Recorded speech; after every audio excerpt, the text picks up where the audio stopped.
In recent years, you may have heard a phrase being said that goes along the lines of saying that we live in a post-racial America. I am here to tell you that that notion is a lie. It is a blatant lie. And if you ask me, well, how is that a lie? Well, to assume that we live in a post-racial country, community, nation, state, is to also assume that the level of scrutiny that is being held against other African Americans within America, the level at which African American victims are demonized, and the degree to which our plights and issues are ignored and largely dismissed in America. It is to say that all of these things are proper and righteous, which we all know to be a lie. The truth is that we do not live in a post-racial society. We live in a society in which the powers that be desire you to believe that we live in a post-racial society, so that they can continue unhindered to oppress all peoples. And that means whether you're white, black, rich, or poor. These things are derailments.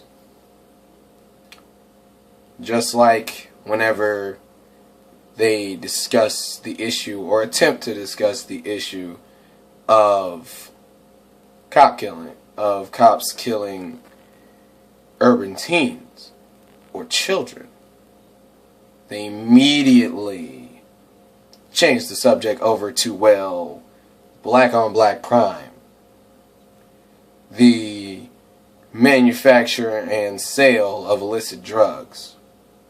You know, the thing that I don't see there is that when we bring up these issues, when they bring up these issues, no one ever speaks on the many Caucasian victims or Caucasian perpetrators of these same offenses, of which there are many.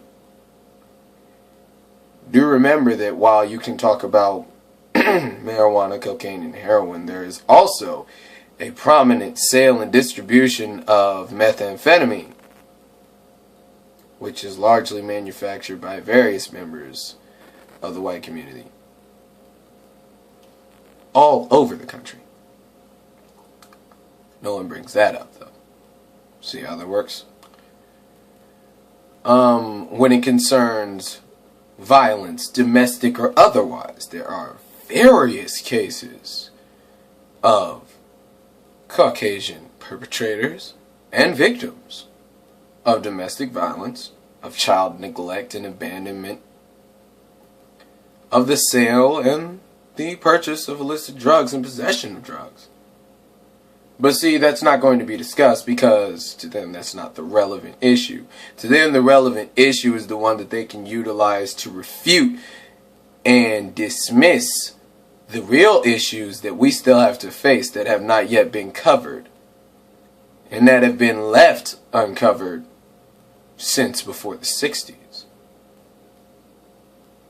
To say that we live in a post-racial America is to basically say that the civil rights movement was all for naught, that we should have just left things as they were. Because if we live in a post-racial America, but at the same time in this post-racial America, the same things are being done to us as African Americans as were done in the 50s and the 60s and before. Way before the civil rights movement, way before any black leaders surfaced and made themselves known. Then, isn't it okay? Wasn't it pointless to do that? After all, we're post-racial now. It doesn't matter. If a cop walks up and shoots you in the head, he didn't shoot a black man in the head, shot a man in the head. But that's okay, because we're post-racial. See how that works? They utilize convoluted terminology in order to better consolidate their power.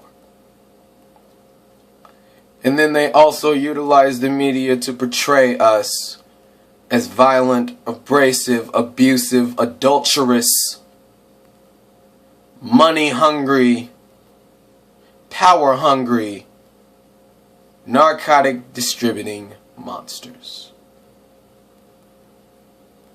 And we are expected to sit there, nod our heads, and laugh at the jokes, and raise our hands up and go along with it like it's okay.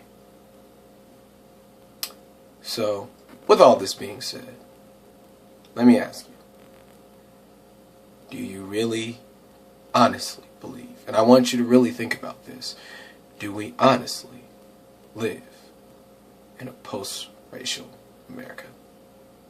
Thank you.